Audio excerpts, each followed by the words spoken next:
여러분, 제가 요즘에 한 책을 읽었는데 그 책은 목사가 읽기엔 좀 그러한 책이었습니다. 그 책의 제목은 예수는 없다, 그런 책입니다. 아마 제가 그 책을 읽고 있는 것 중에서 보시면 도대체 목사님이 이게 무슨 또 이런 책을 다 읽고 계신가, 아마 그렇게 의아하신, 그렇게 하실 분도 좀 계실지 모르겠습니다만, 제가 그 책을 읽은 이유가 있습니다. 저는 이 세상에서 생각하는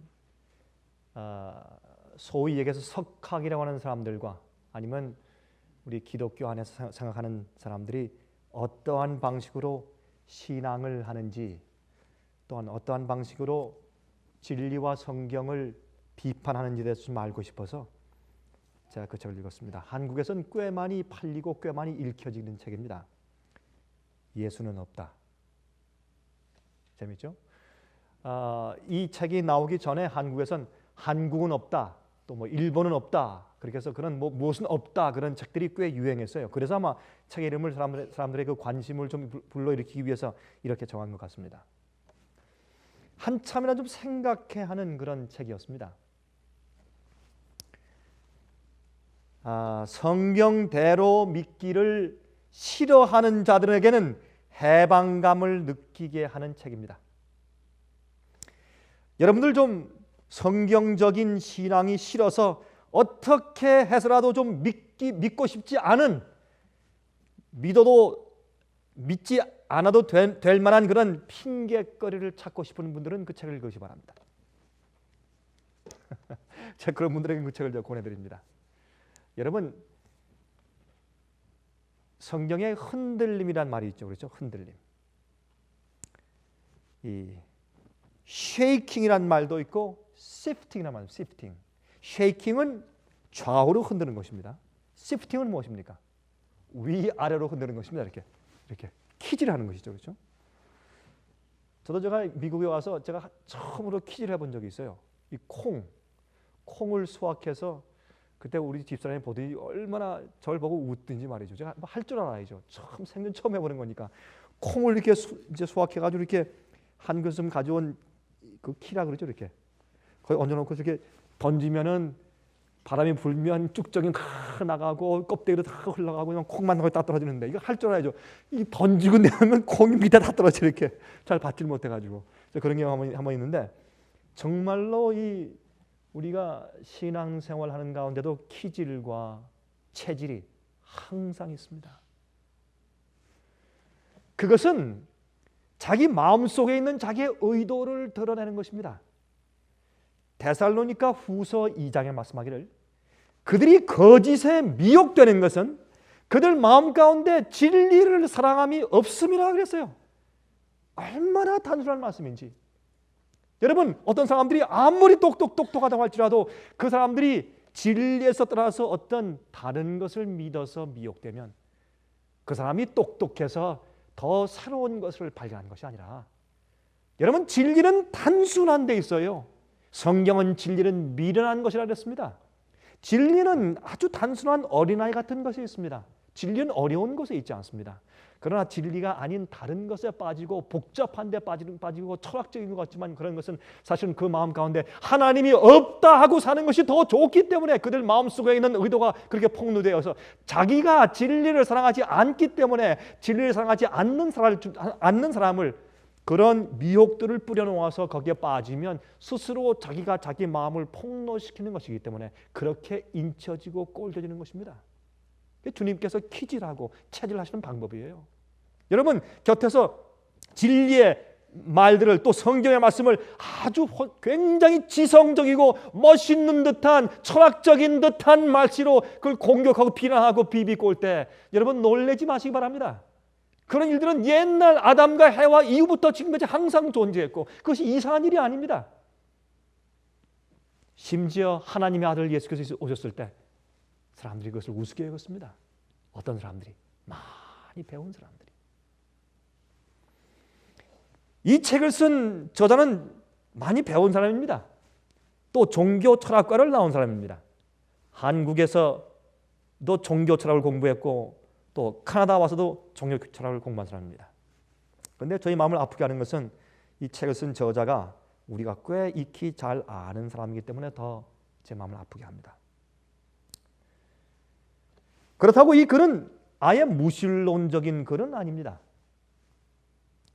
제가 이 책을 소개하는 그런 말을 하는 건 아니지만 제가 이 책에서 읽은 그 내용을 잠깐 좀 설명을 드려야 제가 오늘 말씀드리는 그 설교 내용이 부합이 되기 때문에 좀 설명을 좀 드리는 것입니다. 이 책을 쓴 사람은 진지하게 신앙을 점검하는 듯합니다. 그리고 철학적인 면에서 사물을 보면서 굉장히 많이 갈등합니다. 그러므로 이 사람은 종교가가 아니라 종교 철학자입니다. 거의 차이가 있습니다, 여러분들. 종교자하고 종교 철학자하고 차이가 있습니다. 현대 기독교의 모순점들을 참 잘 파헤쳤습니다. 어떤 것들을 읽으면 통쾌합니다. 왜냐하면 현재 기독교의 모순점들을 잘 지적했기 때문에. 그러나 결국에 가서는 불교의 자비의 정신과 예수님의 사랑을 같은 것으로 동일시하려고 애를 씁니다. 또 실제적이고 절대적인 인격제이신 하나님보다는 만유와 인간의 마음속에 존재하는 어떤 비존재적인 비인격체적인 어떤 신으로 예수를 소개하려고 애를 씁니다. 하나님을 소개하려고 애를 씁니다. 그 다음에 예수를 얘기할 때는 진짜 여호와 하나님이라기보다는 하나님이 인간된 것보다는 지극히 인간으로서 성자가 된 예수를 소개하려고 굉장히 애를 쓰는 그런 입장에서 섭니다. 그리고 심지어 여기 이제 한 그 카나다에 있는 카나다 그 기독교 연합회의 회장이었던 한 목사의 이야기를 거기 이제 인용하는데 그 목사가 그런 말을 몇 년 전에 해서 파문을 일으킨 적이 있습니다. 그 얘기를 들었습니다. 근데 그 목사가 하는 얘기는 자기는 예수를 하나님으로 보지 않는다. 그러나 예수는 성경은 참 예수다. 참 훌륭한 지도자고 사상가였다. 그런 말을 해서 큰 파문을 일으켰습니다. 이제 그런 문장도 거기에 이제 인용을 합니다. 그런 설명의 와중에서 성경의 많은 기록들이 역사적인 증언들이나 실제적인 인포메이션으로가 아니라 다시 말해서 성경에 있는 모든 성경의 기록들은 진짜의 인포메이션이나 아니면 진짜 역사적으로 존재했던 사건들이기보다는 차라리 상징적으로 기록되어서 우리에게 교훈을 가르치기 위해서 기록된 것이라고 설명합니다. 그래서 성경 전체에 있는 우리가 알고 믿고 있는 영감성 자체를 부인하는 말로 사람들을 혼미케 합니다. 성경의 다음 부분에 있는 말 같은 것들은 도무지 말도 안 되는 이야기라고 아주 직접적으로 지적합니다. 그렇게 해서 성경을 통해서 학식 있는 자들 중에서 하나님을 보지 못하는 자들은 성경을 다 믿고 싶지 않는 사람들을, 그래서 심판이 필요 없어지길 원하는 사람들, 마음 가운데 마치 어떤 탐정처럼 자기 위에 하나님께서 이렇게 도사리고 있는 것처럼 그런 느낌을 느끼고 싶지 않은 사람들, 사실 하나님이 그런 분은 아니지만은 그런 이성적인 사람들에게는 그 책이 굉장히 어필하게 쓰여져 있습니다. 예를 들어서 이런 얘기들입니다. 좀 몇 가지 좀 예를 좀 드십시다. 제가 사실 이런 것 가지고 제 귀한 설교 시간을 제가 낭비하고 싶은 마음은 없지만 여러분들이 알아야 할 필요가 있다고 생각이 되고 또 상당히 프로바카티브해요. 우리 마음 가운데 자극제가 되기 때문에 한번 좀 얘기해 보십시다. 이런 얘기들은 도무지 이게 말도 안 되는 얘기로 성경에 기록되어 있지 않느냐. 그러면 성경을 있는 그대로 풀이하지 말자. 성경을 우리에게 교훈을 주기 위한 상징적인 책으로만 받자. 그렇게 해서 불교와 유교와 기독교의 사상은 하나고 똑같다는 겁니다. 그것은 인간의 도의와 윤리와 신앙심을 앙양하기 위해서 기록된 책이지 더 이상은 아니라는 겁니다. 예를 들어서 첫 번째, 하나님께서 인간을 창조하신 인간 창조는 하나님의 실패작이었다. 그런 것입니다. 아니, 하나님께서 왜 인간이 그렇게 실수하고 타락하고 그렇게 오랜 동안 고통 가운데 이렇게 있게 될 것을 아시면서도 왜 그런 식으로 창조를 하셨느냐. 이건 우시는 얘기가 아니냐. 이건 너무나 어이없는 이야기예요. 이건 조금만 생각하고 명상하면 충분히 이해할 수 있는 것인데 그렇게 간단하게 해치워버립니다. 두 번째, 하나님께서 선악과를 왜 만들어 놓으셨는가? 예? 아니 그거 하나 따먹은 것이 뭐 그렇게 대단하다고 그것 때문에 이러한 저주와 죽음과 이런 슬픔이 왔는가? 이거 말도 안 되는 얘기를 자꾸 우리가 우기면서 믿을 필요가 있느냐? 이제 그런 얘기입니다. 아주 솔직했었어요. 자, 그 선악과를 따먹고 나서 결과가 어떨지 경험해 보지도 못한 사람들이 그걸 어떻게 알겠느냐? 그러니까 먹어봐야 알지. 그러니까 먹은 거 아니냐? 그게 무슨 그 잘못이냐? 이제 그런 얘기입니다. 그게 재밌어요. 그래서 그 사람 얘기 이런 말을 합니다. 이런 말이 나와요. 그러므로 우리 인간의 타락은 fall down, 타락이 아니라 fall up일 줄 모른다. 타락이 아니라 뭐라 그래요? 뭐라고 표현을 못하겠어요. 타락이 아니라 타상? 예? 밑으로 떨어진 게 아니라 위로 올라갔다 이거죠. fall up. 참 재밌어요. 제가 이거 한참 웃었어요. 참 눈물 난 얘기죠. 어쩌면 이렇게 무지할까? 하나님에 대해서 이렇게 무지할까? 이러면서 아주 정말 인텔리전틱하게 이성적으로 멋진 어떤 관념을 가지고 있는 것처럼 생각하니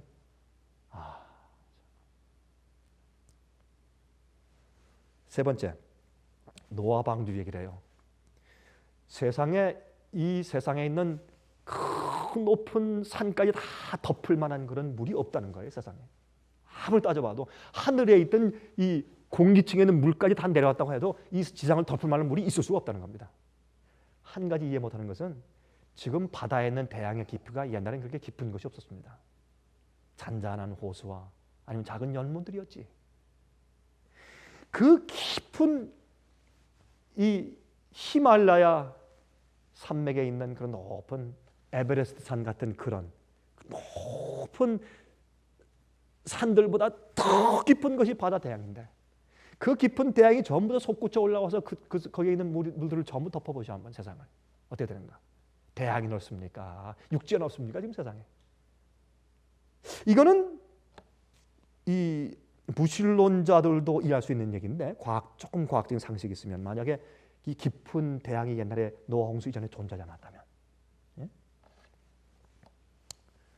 또 하나님께서 이제 이 노아 방주를 짓게 하실 때 하나님께서 그렇게 구원이 홍수를 내리실 그런 큰 하나님께서는 방주 없이 그저 노아 식구를 싹 구원할 수 있다가 잠깐 구름 위에 이렇게 올려갔다가 내려오시면 될 텐데 왜 꼭 방주를 짓게 하셨는가?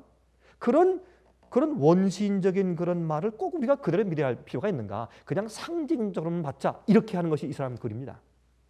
네 번째, 하나님은 아주 이기적인 하나님이라는 겁니다. 이기적인 분. 이스라엘만 하시는 분, 뭐 이스라엘 백성들이 무슨 큰 뭐 더 좋은 더 나은 백성으로 해서 애굽인들은 뭐 이 열장으로 다 죽여버리고 이스라엘 백성만 싹 꺼내내시고 가나안인들은 어린 아기까지 싹 죽여버리라고 그렇게 얘기하고 그런 잔인한 분 어떤 때는 그리고 이스라엘 백성들만 편애하시는 분 이게 진정한 하나님 모습이냐? 이거는 석가모니가 생각한 것보다 더 잔악한 신의 표현이라 이거예요. 기독교가 하는 표현인데 이것은 상징적으로 받자 이겁니다. 또 한 가지 대속의 필요성 모순이라는 겁니다. 아니 하나님께서 용서하시려면 그냥 용서하시지 뭐 또 하나님의 아들이 와서 꼭 대신 죽어야 할 필요가 있는가? 이건 하나의 이건 상징이지. 이런 대속성의 이건 필요성은 모순이다. 꼭 그럴 필요가 있느냐? 왜 그럴 필요가 있는가? 전능한 절대자 하나님이 무슨 용서하기 위해서 그냥 용서하면 되지 대속이 왜 필요하냐? 남을 위해서 제3자가 대신 죽어준다. 그게 있을 수 있는 일인가? 이제 그런 모든 것을 제시합니다. 여러분 저는 이 시간에 제가 이 책에서 제시하는 그런 질문들에 답하기 위해서 제가 오늘 설교하는 것이 아니든 제가 하지 않겠습니다만 그러나 이런 것들은 아주 간단하게 얼마든지 답변할 수 있는 간단한 질문들입니다. 그것은 절대로 고상하거나 높은 지식적인 지성적인 질문이 아닌 것을 알 수 있습니다. 여러분께 한 가지 말씀을 드리면 참고적으로 여러분 1800년도, 30년대, 40년대 그 당시에 이제 굉장히 영국에서부터 유명하게 시작된 것이 그게 우리 잘 아는 진화론이죠. 예? 다윈의 진화론. 그것이 기독교를 크게 맹공했을 때 그때 그걸 타고 일어난 것이 뭐냐면 1940년대, 50년대부터 시작된 벨하우전의 고등 비평학입니다. 여러분 고등 비평학은 뭐냐면 higher criticism, lower criticism, 고등 비평학, 저등 비평학 그러는데 그 한국말로 번역하면 오해가 있어요. 고등 비평학 그러니까 사람들이 공부 많이 하는 사람이 고등적으로 많이 공부한 사람이 고등적으로 비판하는 것들 어떤 굉장한 학문을 가지고 비평하는 것들을 그렇게 이해하죠. 그게 아니라 higher criticism, lower criticism은 반대예요. 물이 흐를 때 시냇 물이 흐르면 물의 맨 위에 그 수박 겉핥기 아니에요? 다시 말해서 맨 표면을 higher surface 그러잖아요. 근데 higher criticism 뭐냐면 성경 안에 있는 그 액면 내용을 비판하는 것이 아니라 성경에 있는 겉핥기, 성경에 있는 어떤 사건, 성경에 있는 어떤 특별한 팩트 같은 거 그런 것들 성경은 겉핥기에 있는 것을 공격하고 비판한다 해서 higher criticism이에요. 그래서 고등 비평 그러면 무슨 큰 비평 같지만 아닙니다. lower 비평이 성경에 있는 내용을 비평하는 것이죠. 그렇죠? 그래서 이 벨하우전 씨가 말하는 이 고등 비평에 들어와서 노아 방줄 치고 창졸 치고 선악과를 치고 애굽의 열장을 치고 홍해 바다가 정말 갈라졌느냐 그걸 치고 성경에는 그런 것을 비판하는 운동이 확 생겼습니다. 그럴 때 여러분 이상하죠? 1860년, 70년, 80년, 90년, 1900년도 초기 그때 계속 일어나는 것이 무엇입니까? 나중에 1948년에 일어나는 여러분 어디예요? 사해 지방에서 했던 사해 사본이 발견됐죠. 1980년도 중반 이후부터 시작해서 고고학이 발견됐어요. 여러분 나폴레옹이 애굽에 가서 전쟁에서 손 털고 아무 이익을 얻지 못하고 다 후퇴하고 나오면서 한 가지 얻어 나온 것이 로제타 스톤이에요. 그 로제타 스톤은 말이죠. 그것 가지고서 그 안에 기록이 세 가지 있었습니다. 히브리 말이 있고 그 다음에 옛날에 상형 문자가 있고 그 다음에 헬라 말이 있었습니다. 그 세 가지 문자 때문에 그것 가지고 사람들이 어떻게 해요? 성경의 고고학을 연구하는 실마리를 얻게 되었어요. 하나님의 섭리입니다. 그 다음부터 얼마나 많은 성경의 기록들이 고고학적으로 파버리니까 진짜라는 사실이 얼마나 기가 막혀 드러나는지 몰라요. 사람들이 깜짝 놀랐어요. 그래서 이 고등 비평은 옛날에 그렇게 비판을 많이 하다가 쑥 들어가 버리는 학문이에요. 옛날에 1900년도 초기에 아니면 1800년도 말기에 한물 지나간 비평들이에요. 그런데 그것을 지금 찾아가지고 굉장해서 발견낸 것처럼 사람들이 지금 인용하고 있는데 바로 이 책이 그렇게 한 번도 실제로 연구해 본 것 없이 옛날에는 책들을 그대로 인용해서 비평하고 있는 것이 참 가슴 아픕니다. 학자라고 하는 사람이. 그것은 참 합당하지 않은 일이에요. 이런 말 때문에 얼마나 많은 사람들이 보수적인 성경에 대한 신앙을 흔들면서 모르는 사람들이 마치 자기가 선악과를 먹은 다음에 눈이 뜨는 것처럼 내가 몰랐는데 내가 지식적으로 내가 세상에 눈 떴다 하는 것처럼 혼돈되어서 멸망받는 사람이 또 얼마나 많이 생길지 제 가슴이 아픈 것입니다. 여러분 다윈이 진화론을 얘기했을 때 제일 처음에 진화론을 주장했을 때 어떻게 했는지 아십니까? 참 지금 같으면 우스꽝스럽지만 옛날에는 그랬어요. 자 보라, 없는 것에서 뭐가 생기지 않느냐 보라, 진화가 가능하다. 그래서 이런 유리관 속에 말이죠, 이 삶은 소고기를 갖다 삶아가지고 한 점을 갖다 집어넣고 밀봉을 했어요. 그럼 나중에 그 속에서 뭐가 생겼습니까? 나중에 구더기가 생기고 이상한 그 생물이 생겼지 않습니까? 미생물이. 자 이거 봐라, 없는 것에서 뭐가 생겼지 않느냐 이렇게 말했어요. 참 우스꽝스러운 얘기죠. 그때 멘델이라고 하는 사람이 나타나서 멘델의 유전 법칙을 얘기하면서 아니다, 종의 기원. 그건 말도 안 되는 얘기다. 어떤 것이 있어야 있는데 유에서 유지 있는 것에서 뭐가 생기는 것이고 어떤 종류에서 같은 종류만 나오는 것이지 팥에서 콩이 나올 수 없고 콩에서 팥이 나올 수가 없다. 무슨 물고기가 동물되고 무슨 동물이 원숭이의 사람 이런 것은 다른 종류에서 다른 종류는 있을 수가 없는 거다. 그걸 증명하기 위해서 어떻게 하십니까? 그 유리관을 깨끗이 뜨거운 물에 소독을 해가지고 거기다 이 고기 살점을 딱 집어넣은 다음에 딱 밀봉했어요. 한 달 돼도 아무것도 안 생겼습니다. 그렇게 이에게 싸운 것이 옛날에 맨델과 다윈의 전쟁이었습니다. 그렇게 된 것을 요즘에 와서는 여러분들 진화론을 다 믿죠. 왜요? 하나님을 믿기 싫으면요, 자기 마음속에 자기를 판단할 심판자의 절대자가 있는 것을 부인하고 싶으면 하나님 믿기 싫고 진화론이 마음 가운데 어필하는 겁니다. 다른 거 없습니다. 여러분들이지요, 성경에 있는 진리도 마찬가지입니다. 우리가 순수한 마음을 가지고 정말 하나님을 올바로 찾아가고 내 영혼이 정결케 되고 정말 구원의 즐거움을 정말 사모하는 마음으로, 순수한 마음으로 하나님 찾아가고 진리를 알기 위해서 정말 나아가면 진리를 발견하게 되어 있습니다. 그러나 마음속에 진리를 진심으로 발견하고 싶은 전적인 마음의 굴복이 없고 긴가 민가하는 마음으로, 그저 부분적인 마음으로 주님을 바라보면 진리를 발견할 수 없습니다. 여러분이 의심하고 싶으면 의심하고 할 수 있는 1000가지의 이유를 발견할 것입니다. 그러나 여러분께서 믿고 싶으시면 믿을 수 있는 10,000가지의 이유를 발견하실 겁니다. 그러므로 우리가 믿는 믿음은 내 마음이 어떠한가 하는 자기 마음을 폭로하는 기준입니다. 그래서 주님은 우리 마음을 아시는 겁니다. 여러분, 그런데 제가 이 책을 읽으면서 제 마음 가운데 한 가지 가슴이 답답했던 것은 뭐냐면, 여기 이 책이 말하고 있는 성경에 대한 비판들이 사실은 많은 그리스도인들의 생각 속에 있는 것들이라 그 말입니다. 오늘날 많은 기독교의 각종 교파에 흩어져 있는 하나님을 믿고 산다고 하는 사람들 마음 가운데 이 사람이 말하는 그러한 성경과 진리에 대한 의혹과 의심들과 비판들이 그들 마음 가운데 모름지기 깊이 숨겨져 있으면서 믿고 있기 때문에, 그러나 진실되게 진리를 한 번도 정말 발견해 본 적이 없고 하나님을 진실되게 마음 가운데 진정으로 경험해 본 경험이 없다는 사실이 제 마음 가운데 이해되기 때문에 제 가슴이 아픈 것입니다. 여러분이시여, 바로 테이블 통해서 이 설교를 듣고 있는 여러분들도 한번 생각해 보시기 바랍니다. 이건 중요한 얘기입니다.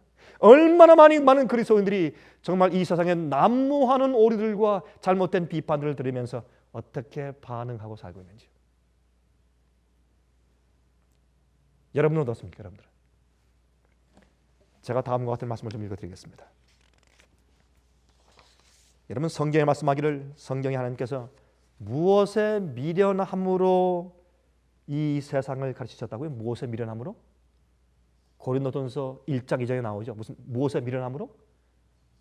전도의 미련함으로. 그 전도의 미련함이 뭐예요? 십자가예요. 우리가 이 세상에서 하나님께 대해서 우리가 오해할 만한 이야기가 들리면 그것을 모두 십자가의 빛을 통해서 전부 해석하고 풀어보면 전부 다 이해가 돼요. 하나님 모습이 바로 그 십자가 위에 있기 때문에 그렇습니다. 하나님은 크신 분이지만은 또 아주 자상한 분이에요. 대우주가 있는 것 같이 물방울 속에 작은 소우주가 있습니다. 원자 핵 속에 있는 엄청난 저 세계가 있어요.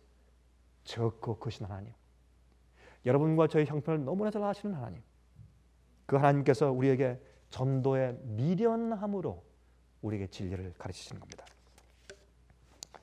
여러분, 여기에 이 Christ Object Lessons, 실물 교훈이라고 말하죠. 이런 영감적인 책에 다음과 같은 말씀이 있어요. Christ Object Lessons, 영문 414페이지와 415페이지에 다음과 같은 말씀이 있습니다. 한번 들어보십시오.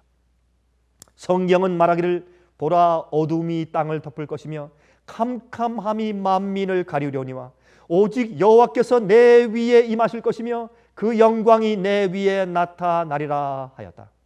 이 세상을, 얼마나 영감적인 말인가 들어보세요.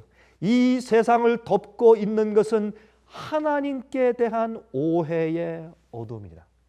misapprehension, 하나님께 대한 오해입니다. 잘못된 이해입니다. 사람들은 하나님의 품성에 대한 지식을 잃어버리고 있다. 하나님의 품성은 오해되고 그릇 해석되었다.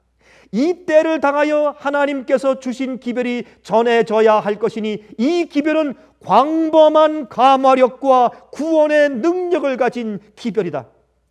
하나님의 품성을 널리 알리게 하여야 한다. 이 세상 흑암 가운데 하나님의 영광에 빛고 곧 그의 인자와 긍휼과 진리의 빛을 비추어 주어야 한다. 이 사업은 다음에 기록된 것과 같은 이사야 선지자를 통하여 간단히 기록된 사업이다. 아름다운 소식을 시온에 전하는 자여 너는 높은 산에 오르라. 아름다운 소식을 예루살렘에 전하는 자여 너는 힘써 소리를 높이라. 두려워 말고 소리를 높여 유다의 성읍들에 이르기를 너희 하나님을 보라 하라. 주 여호와께서 장차 강한 자로 임하실 것이요 친히 그 팔로 다스리실 것이라. 보라, 상급이 그에게 있고 보응이 그 앞에 있으며. 신랑이 오심을 기다리는 자들은 백성들에게 너희는 하나님을 보라고 외쳐야 한다. 세상에 외칠 마지막 자비의 빛, 세상에 전파되어야 할 마지막 긍휼의 기별은 하나님의 사랑의 품성의 계시이다. 무엇이라고요? 하나님의 품성에 대한 계시다 말입니다. 하나님의 자녀들은 하나님의 영광을 드러내어야 한다. 저들은 저희의 생애와 품성을 통하여 저희를 위하여 행하신 하나님의 은혜를 나타내어야 한다. 의로운 햇빛이 우리의 선행 곧 진실한 말과 거룩한 행실을 통하여 비치도록 되어 있다. 이는 예수께서 당신의 제자들에게 맡기신 사업이다. 너희는 세상의 빛이라. 이같이 너희 빛을 사람 앞에 비추게 하여 저희로 너희 착한 행실을 보고 하늘에 계신 너희 아버지께 영광을 돌리게 하라고 그는 말씀하셨다 그랬습니다. 성경을 좀 보실까요? 이사야 11장 9절. 이사야 11장 9절입니다.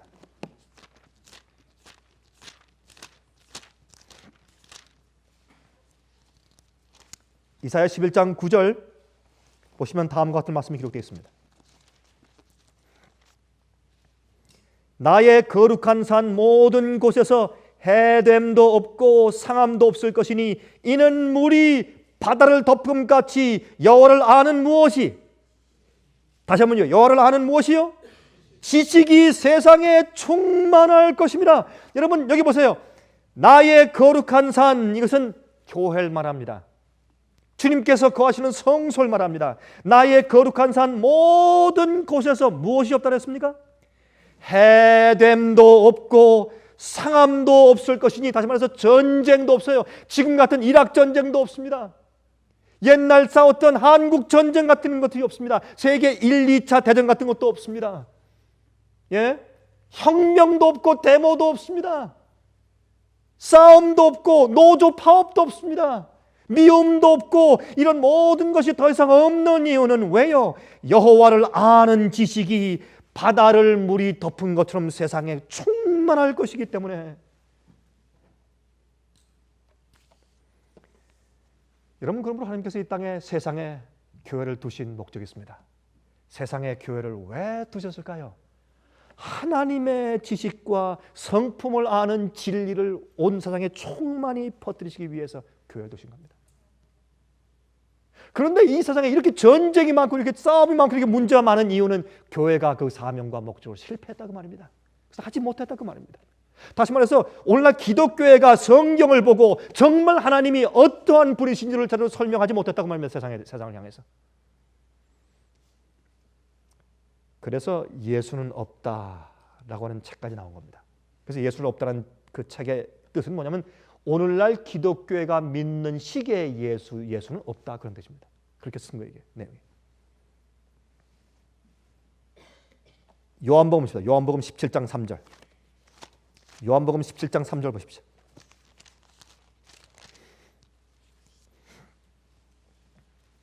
요한복음 17장 3절. 영생은 곧 유일하신 참 하나님과 그의 보내신 자 예수 그리스도를 어떻게 하는 것이라고요? 아는 것이라. 그래서 아는 것이라. 하나님을 아는 것이 영생이에요. 주님을 알면, 주님을 알기 때문에, 주님의 아는 지식 때문에 내 마음이 무너져요. 내 마음의 인간적인 사상이 타파되고 깨져버려요. 하나님이 너무 크시고 너무 자비하시고 너무나 사랑스러우시기 때문에 우리가 그 앞에서 견딜 수가 없어요. 그 빛은 하나님을 아는 빛이요. 그 빛에 내가 너무 무색해서 내가 태워져 버려요. 내가 죽길 원해요. 여러분, 우리가 십자가 예수와 함께 십자가 못 박힌다는 게 무슨 뜻입니까? 죽기 싫은데 십자가 왜 못 박혀요? 죽기 싫은데. 예? 죽고 싶지 않은데 왜 못 박혀요? 살아야지. 남들과 싸우는데 왜 내가 죽어요? 저 사람이 죽어야지. 내가 잘했는데 저 사람이 잘못했는데 내가 왜 죽어요? 우리가 죄로 인해서 정말 통회하고 회개하고 굴복하고 죽지 않는 이유는 우리가 우리 자신을 몰라서 그래요. 내가 나를 몰라요. 내 자신이 죄 때문을 알기 때문에 내가 스스로 정말 혐오스러워서 우리가 눈물 흘리며 주님, 내가 정말 죽기 원합니다. 내가 이렇게 살길 원치 않습니다 라는 생각이 우리 마음을 채울 때 그때 우리가 변함을 갖는 것입니다. 그때 우리가 바뀌는 것입니다. 에베소 4장 13절 보세요. 에베소서 4장 13절. 에베소서 4장 13절 좀 보세요.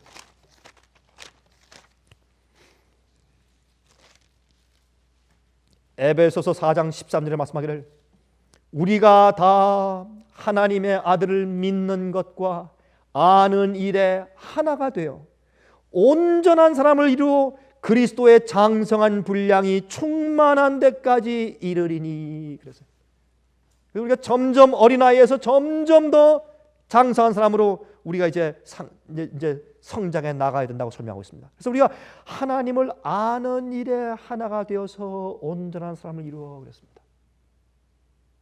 여러분, 제가 여러 번 설명했지만은 잠언서 4장 18절 보면 의인의 길은 돋는 햇볕 같아서 그랬어요. 햇빛은 떠오를 때 처음엔 밝지 않습니다. 근데 떠오를 때 이 세상에 집 뒤에, 나무 뒤에, 사람 뒤에, 담장 뒤에, 건물 뒤에 그림자와 어둠이 항상 들여져 있습니다. 그러나 그 빛이 점점 떠오르면 그 빛의 정도가 더 환해질수록 이 땅의 그림자가 점점 사라지는 것입니다. 그게 반비례합니다.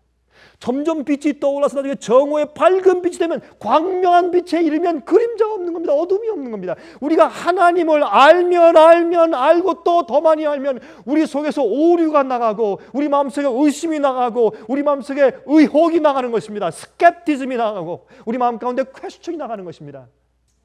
디스빌리브, 불신이 나가는 것입니다. 제가 그 말을 잘못했습니다. 퀘스천은 있죠. 하나님과 진리에 대해서 더 많이 알고 싶은 건설적인 질문은 있지만 의혹은 없습니다. 그게 다 나가는 것입니다.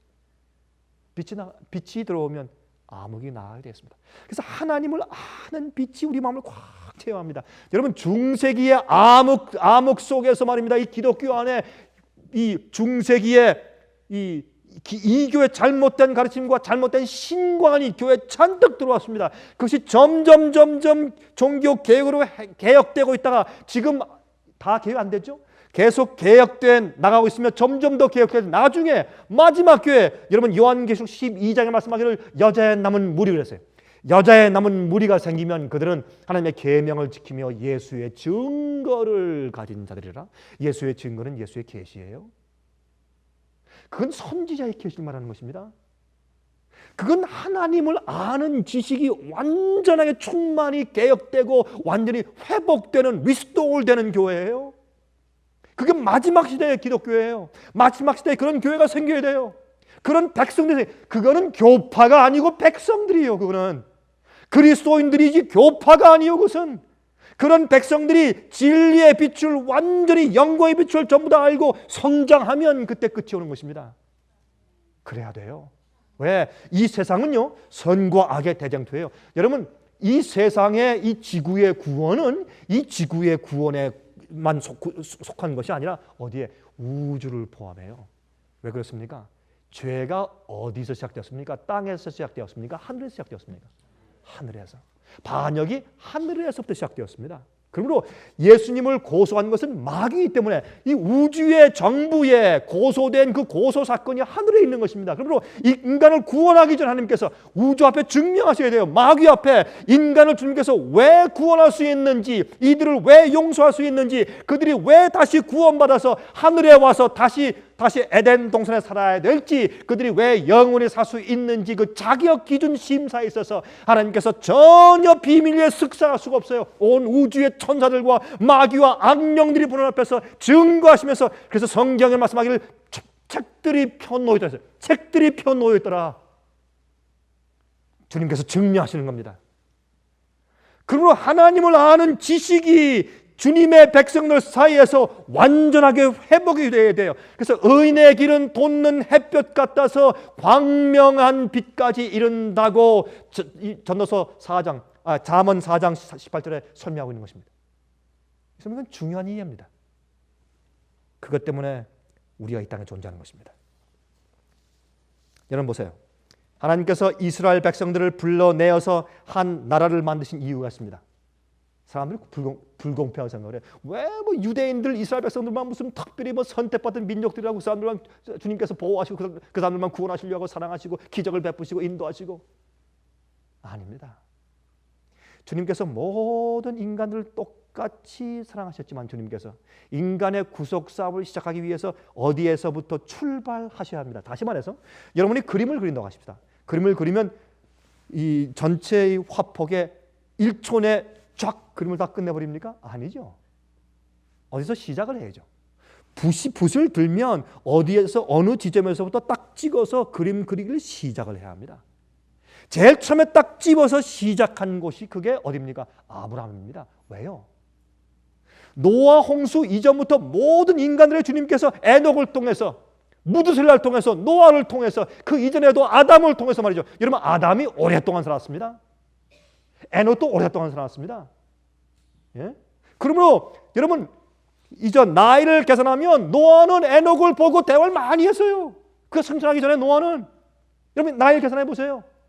그러므로 여러분 그러한 시대에 있을 때, 그때 여러분 노아가 600세 때 그 홍수가 왔으니까, 그러므로 하나님께서 할 수 없이, 하나님 우린 당신의 여성 필요 없어 하는 사람들 중에서 할 수 없이 물러가셨을 때 주님의 보호의 손길이 물러가자 홍수가 온 것이죠.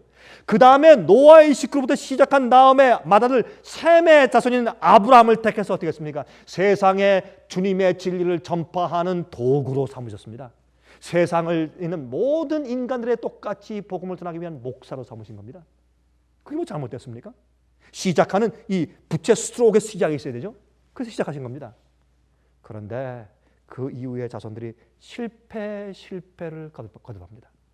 그러나 주님께서 언제까지 참으시냐 하면, 약속하신 메시아가 그 혈통 속에서 태어나서 하나님을 직접 보여주시는 일을 하실 때까지 주님께서 참으신 겁니다. 그것이 이스라엘 백성들, 유대인들의 역사였습니다.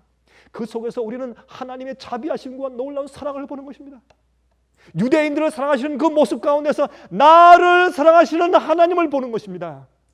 므낫세를 용서하시고 사랑하시는 모습 가운데서 나 같은 자를 용서하시는 예수님을 보는 것입니다. 여러분, 성경 속에서는 우리가 볼 수 없는 하나님의 모습이 드러나는데, 성경을 보면서 우리가 뭘 봅니까? 그 죄를 적나라하게 드러내 보여준 책입니다. 성경은. 여러분, 성경은 이렇게 두루뭉실 이렇게 씌워진 게 없죠. 여러분, 그 사람에 대해서 적나라하게 죄와 잘못을 전부 다 드러냈어요. 계시의 책이에요. 인간이 쓴 역사는 미사역을 많이 섞였죠. 성경은 그런 것이 없습니다. 그래서 그 속에 하나님께서 인간을 구속하시는 역사가 아주 정직하게 기록되어 있고, 하나님께서 인간들과 나라를 어떻게 취급하시고 어떻게 대화하시고 얼마나 참으시며 어떻게 심판하시는 문제를 성경은 정확하고 정직하게 기록해 두어서 우리에게 거울을 삼게 하는 것입니다. 그게 성경 진리입니다. 그 속에 있는 사건들은 실제로 일어났던 사건들입니다. 상징이 아닌 것입니다.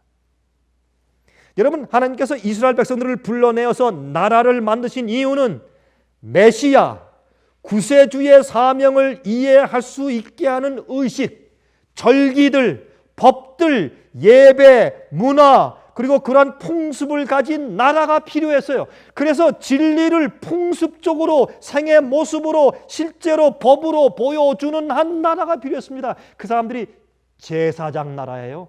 그것이 여러분, 제가 지난번에 설명한 것처럼 독특한 백성들 아닙니까? My peculiar treasure. 그게 출애굽기 19장 아니에요? 너희가 내 말을 지키고 내 언약을 지키면, 내 말을 순종하고 내 언약을 지키면 내가 너희를 이 세상 나라에서 나의 특별한 소유로 삼겠고 너희는 나의 거룩한 제사장 나라가 될 것이라. 여러분, 제사장 나라가 뭡니까? 하나님을 대표해서 인간에게 하나님을 보여주고 인간을 대표해서 하나님께 대신 기도해 주는 것이 제사장 아닙니까? 그 일을 하기 위해서 이스라엘 나라를 택하신 겁니다. 그것이 필요했습니다. 하나님께 복음을 세상에 대표할 문화를 가진 국가를 세우시기 위해서 이스라엘을 세우신 것입니다. 그것이 참 감사하지 않습니까? 그래서 우리가 성경을 갖게 된 것입니다. 여러분, 선악과는 십계명과 같은 것이에요. 그렇죠? 선악과 십계명에 다른 과실은 다 먹되 요것은 먹지 말라 하는 그 말라라고 하는 단어와 십계명에서 살인하지 말라, 간음하지 말라, 도둑질하지 말라, 요 말라 하는 단어가 똑같아요. 원어는 똑같습니다. 참 재밌어요. 그래서 선악과는 그 당시에 십계명이었어요. 여러분, 아담과 하와에게 살인하지 말라, 간음하지 말라. 그건 그들이 이해를 못하는 것이었어요. 그 계명 그렇게 말했다면. 그렇죠? 하나님, 죄송하지만 간음이 뭔가요? 살인이 뭡니까?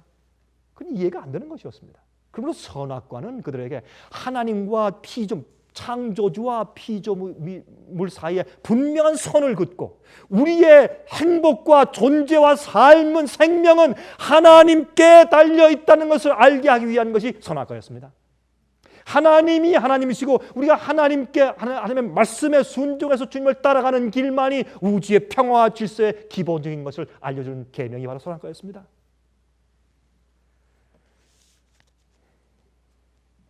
제가 지난번에 한번 말씀드린 적이 있는데 선악과를 먹지 말라. 다른 과실은 다 먹되 요것만큼은 먹지 말라. 그거 지키기가 쉬웠습니까? 어려웠습니까? 예? 솔직히 말해보십시다. 여러분, 그거 쉬워요? 어려워요? 세상에 그렇게 쉬운 게 없어요. 예? 그게 그래서 그 선악과를 따먹은 그 자체보다도 하나님의 말을 불순종하고 마귀의 유혹에 귀를 솔깃하고 한 반역의 정신의 문제가 있는 것이지. 그것을 한번 용납하면 우주의 질서가 파괴돼 버려요. 주님께서 더 이상 반역과 이제 주의 법을 어기는 일이 생길 때 주님께서 어떻게 처리할 방도 없어져 버려요. 그래서 하나님은 눈물을 머금고 이 지구상의 죄의 결과를 그냥 받게 해서 죽게 하셨지만, 그러나 아담과 해만 죽는 것이 아니라, 예? 그 속에 있는 후손이 다 죽기 때문에 주님께서 할 수 없이 주님께서 대신 그 속에 들어와서 중보자 되심으로 내가 이 후손으로 태어나서 내가 대신 죽어서 그들의 죄값을 갚을 테니 이들에게 은혜의 기간을 줍시다 하고 띄어두신 분이 예수 그리스도였습니다. 대속은 꼭 필요한 것입니다. 대속이 필요한 이유는 우리의 정신을 일깨우기 위해서만도 아니고 하나님의 법을 어긴 것에 대한 심판에 대한 공의성을 위해서도 심판은 반드시 필요한 것입니다. 벌은 반드시 필요한 것입니다. 그래서 계명이 어떠한 것인 것을 알게 하기 위해서도 꼭 필요한 것이었습니다. 여러분 생각해 보세요. 바나나도 있고 맹고도 있고 사과도 있고 오렌지, 파파야, 또 우리가 좋아하는 듀리안, 감, 배, 이 잔뜩 있는데 또 생명나무는 매달 또 그 바뀌어요. 또 그 실과가 그렇죠? 그게 있는데 놓고 하필은 왜 선악과를 따먹어요? 이건 인간의 반역을 상징하는 것입니다. 여러분, 간음하지 말라. 제가 지난번에 말씀드린 적이 있죠? 여자들하고 같이 지낼 수 있어요? 있어요. 같이 일하고 같이 의논하고 같이 사무실에서 일할 수도 있고 같이 뭐 방문 다닐 수도 있고 할 수 있어요. 그러나 무엇만 하지 말라 말이에요. 간음만 하지 말라 말이에요. 예? 여러분, 어떤 의미에서 이 세상의 것들이 다 우리 것입니다. 맞습니까? 안 맞습니까? 다 그래요. 집사님이 저를 오늘 오라고 초청하시면 제가 집에 가가지고 집사님 집에 있는 음식 다 먹고 물건 만지고 거기 있는 거 뭐 컴퓨터 같이 보고 다 해서 내 것처럼 다 사용할 수 있어요. 그러나 무엇만 하지 말란 말이에요. 슬쩍 모르는데 주머니에 넣어서 가지 말라고 말이에요. 그만하면 돼요. 제가 한 번은 그 미국 우리 평신도 한 분이 저를 초청해서 그 집에서 3일 동안 한번 지낸 적이 있었는데 그 집이 의리의리해요. 참 앞에도 풀장이 있고 뒷뒤에도 풀장이 있고, 예? 풀 슬라이드가 다 있고 정말 크고 정말 좋은 집이에요. 침실만 한 10개 이상 되는 것 같아요. 큰 집이었어요. 근데 제가 3일 동안 있었는데 부인도 일 나가고 남편도 의사하고 부인이 무슨 또 어떤 무슨 그다음 심리학자가 또 상담자가 그렇대요 또. 둘 다 아침 일찍 나가버리면 하루 종일 저 혼자 있어요. 하루 종일 음식을 잔뜩 마실 거 먹을 거 잔뜩 놓고 가면 하루 종일 제가 먹고 마시고 보니까 제가 주인입니다. 제가 주인이에요. 그 사람이 주인 아니에요. 제가 주인이에요. 완전히. 실컷 3일 동안 이거 완전히 I'm the owner. 내가 오너예요. 그 사람이 주인이 아니고 실컷 썼어요. 그런데 그렇게 할 수 있으되 뭐만 하지 말란 말이에요. 몰래 물건 내 것이라고 가져 나가지 말란 말이에요. 그게 어려운 거예요. 어렵지 않은 거예요. 그래 인간의 타락한 이기심과 욕심 때문에 도둑질하는 것이에요. 또 하나님의 은혜에 대해서 그저 감사하며 사는 것이 아니라 나보다 더 가진 자를 시기 질투해서 가만히 있을 수가 없는 거예요. 사기치고 해서 어떻게 나보다 더 나아져야 돼요.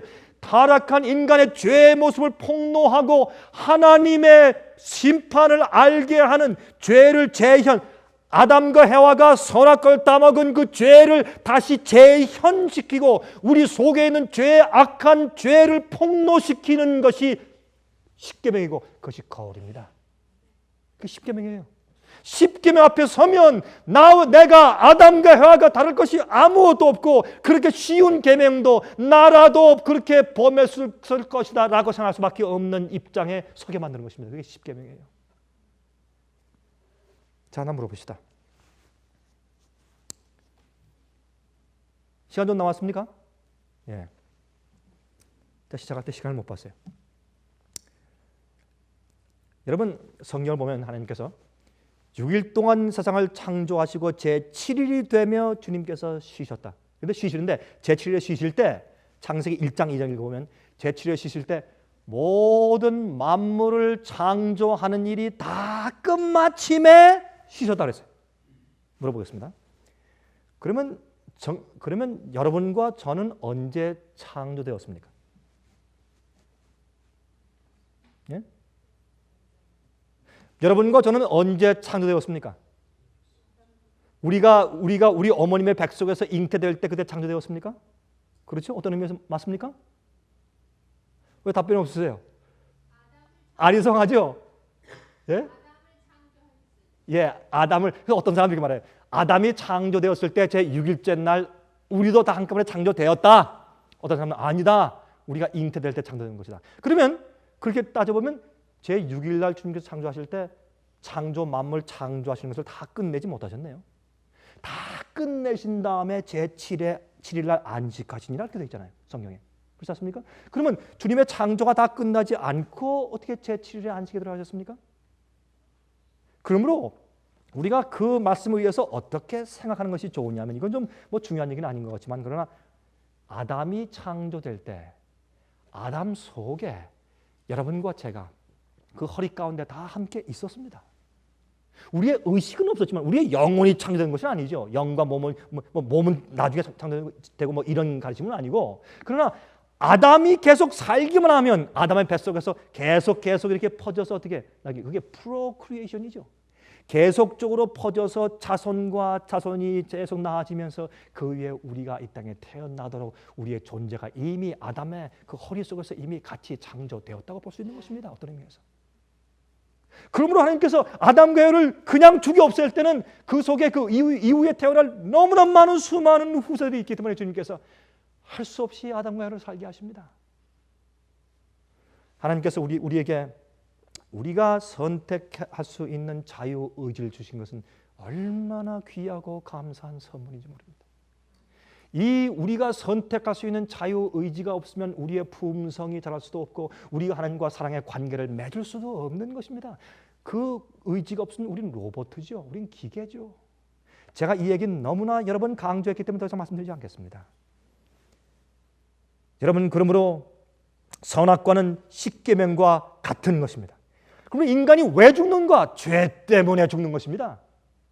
아담이 죄 졌으니까 우리가 죽게 되는 것이지 그보다 우리가 죄를 졌기 때문에 죽는 것입니다. 병이 나 죽는 것도 아니고 늙어서 죽는 것도 아니고 죄 때문에 늙고 죄 때문에 병나고 죄 때문에 사고되고 문제는 죄입니다.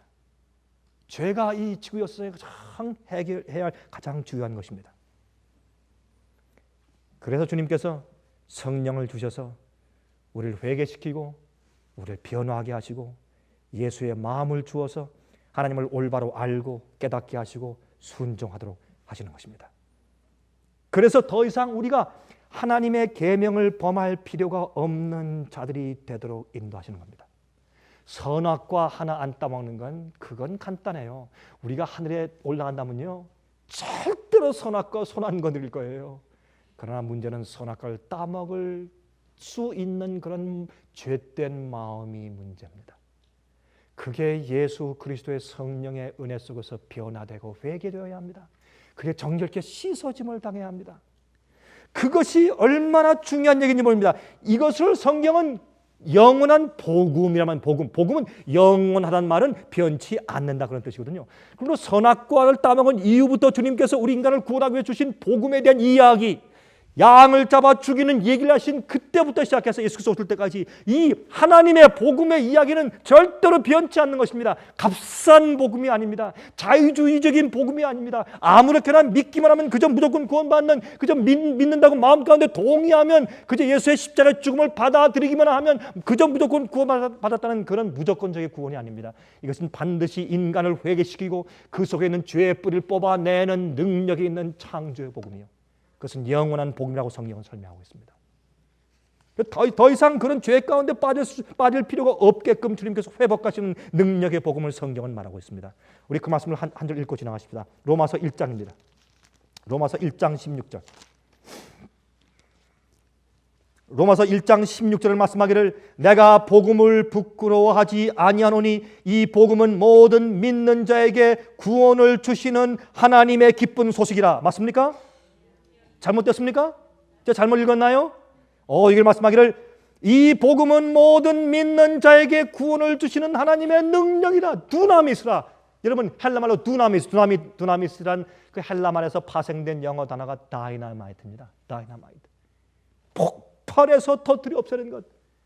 우리 앞에서 하나님을 보지 못하게 하는 것들, 죄에게 항상 종되어 살게 만드는 것들, 진리를 보지 못하게 가로막는 모든 산과 모든 바위들을 복음의 폭탄으로 터뜨려서 길을 활짝 연다 그 말입니다. 그게 복음입니다. 그게 하나님의 능력입니다. 여러분 그 능력을 경험하십니까? 그 능력은 완전한 것이고 그 능력은 프리입니다. 값없는 축복이고 선물입니다. 그런데 자기 자신을 알고 떨면서 통회하며 주 앞에 간절히 나오는 자들에게 주시는 선물입니다. 그러나 전도에 미련한 것을 받지 못하는 소위 똑똑한 사람들은 복음을 알 수가 없습니다. 진리를 볼 수가 없습니다. 구속은 우주를 포함하는 계획입니다. 여러분 지금 이 미국이 이락 전쟁을 하는데 거기에서 한 가지 좀 재미있는 그 얘기가 있죠. 지금 미국이 말이죠. 보세요. 전쟁 전보다 전쟁을 지금 하는 것보다 더 중요한 것은 전쟁 후가 중요해요. 그렇죠? 미국이 전쟁을 잘못해 놓으면 이 세계의 인심을 다 잃어버리면 전쟁을 이겨도 어떤 면에서 더 손해예요. 그렇습니까? 안 그렇습니까? 그래서 미국이 지금 여러분 제가 뭐 잘했다 못했다 말하는 거 아니에요. 그러나 일단 생각해보면 미국이 전쟁의 정당성을 입증하고 이 전쟁을 왜 해야 되는지 그 목적을 분명히 알기 위해서 굉장히 선전하죠. 지금 뭐 하는 줄 아세요? 여러분 이 뉴스를 보세요. 전쟁을 쳐서 한쪽에서 사람들을 막 다 쏘아서 죽여놓고 뒤로서는 뭘 보내요 지금? 쌀, 뭐 먹을 거, 물 막 그러니까 구호물자가 따라가면서 앞엔 군대가 총 쏘고 다니면서 뒤엔 구호물자가 따라가죠. 그거 왜 그래요? 여러분이시여, 전쟁한 다음이 더 중요해요. 전쟁할 때 그 전쟁을 왜 하는지 사람들한테 알려주고 그 정당성을 입증받아야 이겨도 그 나라가 건재해요. 여러분 우리가 좀 한 가지 배울 것이 있어요. 하나님도 전쟁 중에 있어요. 하나님은 억울하세요. 인간의 전쟁은 누가 잘하고 누가 못하는지 잘 몰라요. 나중에 끝나서 몇십 년 지난 다음에 역사를 봐야 알지 잘 몰라요. 인간의 전쟁은 악해요. 그러나 하나님은 억울하세요. 하나님은 인간을 사랑하신 것밖에 없어요. 아들을 보내서 십자가에 보내신 것밖에 없어요. 인간을 오래 참으신 것밖에 없어요. 아담과 해를 살게 해서 오랫동안 살게 해서 인간을 태어나서 어느 누구도 다 한 번 그들이 태어나서 고통 가운데 살지라도 하나님을 더듬어서 발견하고 더듬어서 진리를 발견하도록 기회를 주시며 조용히 참으신 저밖에 없어요. 온갖 가설과 온갖 비판과 욕을 다 잡수시면서도 맨 끝에 공의가 다 드러날 것이기 때문에 참고 참으신 죄밖에 없어요. 하나님께는. 그러나 이 하나님께서 참으시고 무엇을 하셔야 됩니까? 여러분 이번 주에 말이죠. 재밌는 것은요. 이 TV 뉴스에 한번 났는데 그걸 보니까 이렇게 돼 있어요. 이락에 쳐들어간 군사들이 baghdad로 지금 군대가 다 지금 올라가 있지 않습니까? 그러니까 그 뒤에서 남아있던 군인들이 말이죠. 한 조그만 마을에서 이락의 청소년들하고 축구 시합을 해요. 이게 말이 되는 얘기 여러분? 전 그러면서 울었어요 제가. 눈물이 핑 돌아요. 세상에 야 저런 연극이 세상에 어디 있나 저게. 예? 여러분 그런 연극 어디 가서 볼 수가 없을 거야 아마. 예? 지금 저쪽에서는 사람 죽이고 난리가 나고 막 굉장한데 근데 지금 뭘 해야 돼요? 뭘 해야 돼요 지금? 전쟁하는 나라는 우리가 인민들을 미워하는 것이 아니다. 저 지도자를 없애야 된다. 우린 당신들을 해방하기 위해서 하는 것이야. 그걸 보여야 돼요. 잘하건 못하건 제가 그걸 따지는 거 아니에요. 그렇게 하기 위해서 어떻게 해요? 거기 있는 국민들 청년들하고 같이 군대들이 축구 시합하는 것을 보여줘요. 야, 참 제 콧날이 시큰했어요. 저걸 보고. 그게 왜 그래요? 왜 그래요? 전쟁할 때보다 전쟁 끝난 다음이 더 중요하니까.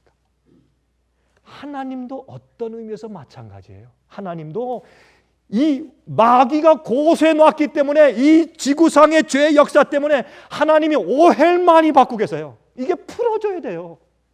예? 이걸 풀어주셔야 할 텐데 푸시는 데 있어서 나중에 여러분 성경을 요한계시록 보세요. 그런 각도에서 보면 천사들이 천만 천사가 하나님께 다 무릎을 꿇고 경배하면서 하나님이시여 하나님의 심판이 의롭고 참되도소이다 그렇게 얘기해요. 왜 천사 그런 말을 할까요? 하나님의 심판이 의롭고 참됩니다. 왜 그런 말을 할까요? 책을 다 펴고 이 지구사의 역사에 있던 일들을 전부 다 펴서 다 보여주고 천사들까지 다 보여주고 각 개인을 구원하실 때 내가 이 영혼을 왜 용서하고 왜 구원해서 영혼이 살게 하는지를 주님께서 다 펴서 보여준 다음에 온 우주가 다 합창하면서 하나님 옳습니다. 하나님 옳습니다.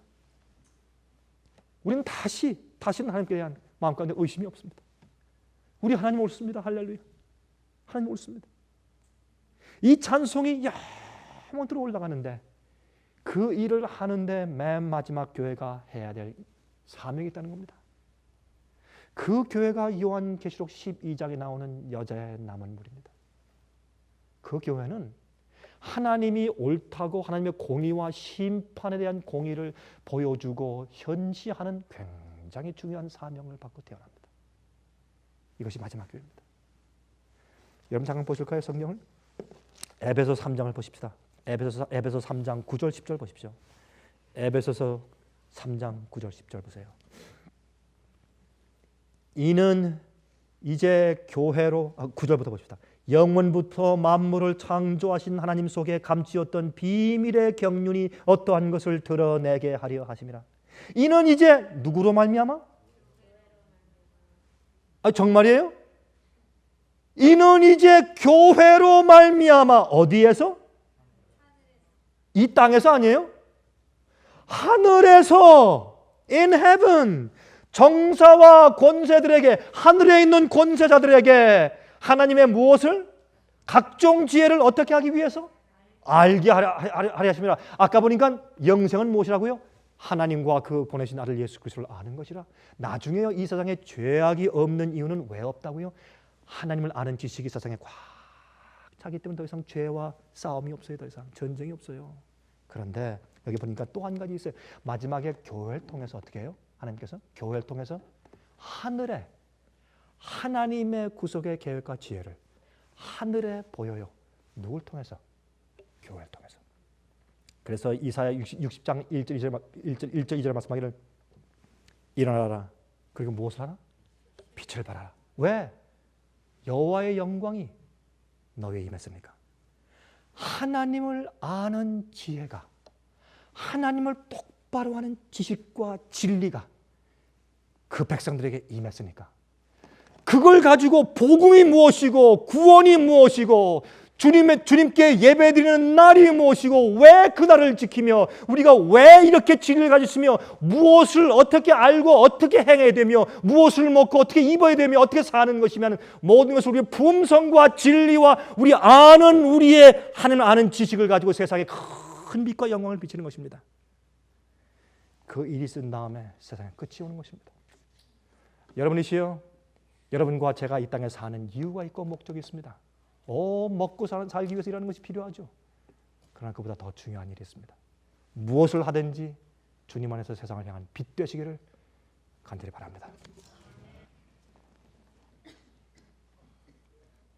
하늘에 계신 아버지,